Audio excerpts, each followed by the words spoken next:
നമസ്കാരം, news prime മലയാളത്തിലേക്ക് സ്വാഗതം. നരേന്ദ്രമോദി 2019-ലും അധികാരത്തിലെത്തിയത് BJPക്ക് കേവല ഭൂരിപക്ഷം ഉള്ളപ്പോഴാണ്.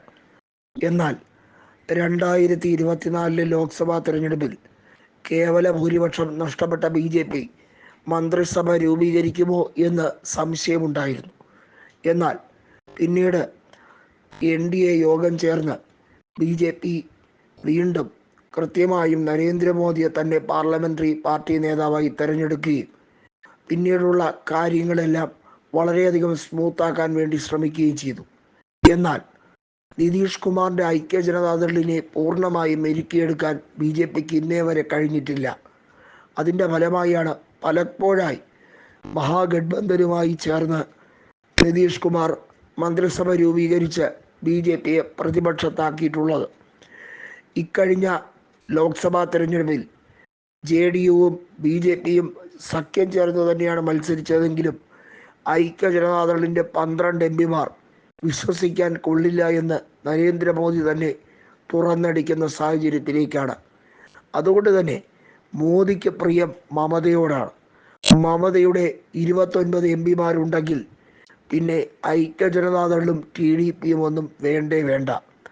മമതയെ ഒപ്പം നിർണായകമായ നിമിഷങ്ങളിൽ കൂട്ടാൻ ഒരു ബുദ്ധിമുട്ടുമില്ല. കാരണം മുൻപ് വാജ്പേയി സർക്കാരിൽ മമതാ ബാനർജി മന്ത്രിയായിരുന്നു എന്നുള്ളത് കൊണ്ടും അവർ സഖ്യം ചേരാൻ താല്പര്യപ്പെടുന്നു എന്നുള്ളത് കൊണ്ടും തന്നെ വലിയ നീക്കങ്ങൾ നടത്താനാണ് മോദിയുടെ പ്ലാൻ.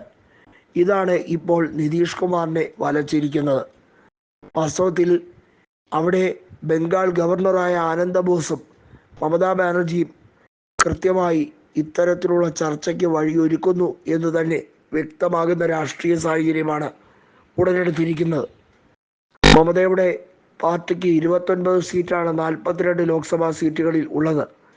BJP 2019-ൽ 18 സീറ്റുകൾ നേടിയ ബംഗാളിൽ ഇക്കുറി 7 സീറ്റുകൾ കുറഞ്ഞു എന്നുള്ളതും ഭൂരിപക്ഷം വിജയിച്ച സീറ്റുകളിലൊക്കെ ഗണ്യമായി താഴുന്ന സാഹചര്യമുണ്ടായതും അവരെ അസ്വസ്ഥപ്പെടുത്തി.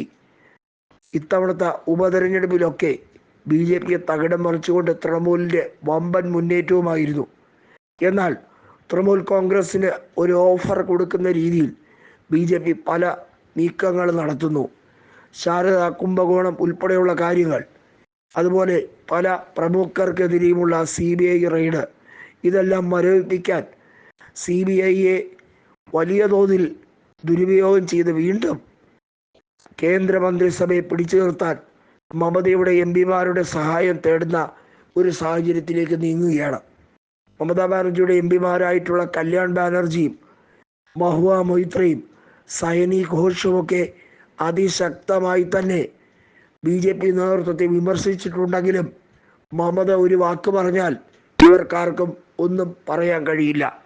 അതുകൊണ്ട് തന്നെ നിർണായക നിമിഷത്തിൽ BJP അങ്ങ് സഹായിച്ചു കളയാം എന്നുള്ള നീക്കത്തിന് വേണ്ടി തയ്യാറെടുക്കുകയാണോ അവർ എന്ന് സംശയിക്കേണ്ട സാഹചര്യമാണ്.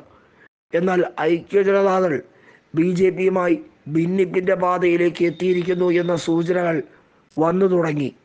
അത് ലോക്സഭാ തെരഞ്ഞെടുപ്പിന് ശേഷം ഉടലെടുത്തത് തന്നെയാണ്. നിയമസഭാ തെരഞ്ഞെടുപ്പിലെ സീറ്റ് വീതവുമായി ബന്ധപ്പെട്ട കാര്യത്തിൽ BJPക്ക് 100-നപ്പുറം സീറ്റ് നൽകാനാകില്ല എന്ന കടുത്ത നിലപാട് എടുക്കാൻ ഐക്യ ജനതാദളിനെ പ്രേരിപ്പിച്ചതും ഈ ഒരു ഘടകം തന്നെയാണ്. BJPക്ക് കൃത്യമായി മഹാരാഷ്ട്ര മോഡൽ ഭരണം കൊണ്ടുവരണം ബീഹാറിൽ എന്ന് അതിയായ ആഗ്രഹമുണ്ട്. അതൊരിക്കലും തങ്ങൾ അധികാരത്തിലിരിക്കെ നടത്തില്ല എന്നാണ് നിതീഷ് കുമാറും സംഘവും പറയുന്നത്. ഇവിടെയാണ് BJPയെ ചൊടിപ്പിച്ചുകൊണ്ട് BJPക്ക് പുതിയ പ്ലാൻ എന്ന രീതിയിൽ മമതയെ അടുപ്പിക്കാൻ തന്ത്രങ്ങൾ മെനയുന്നത്.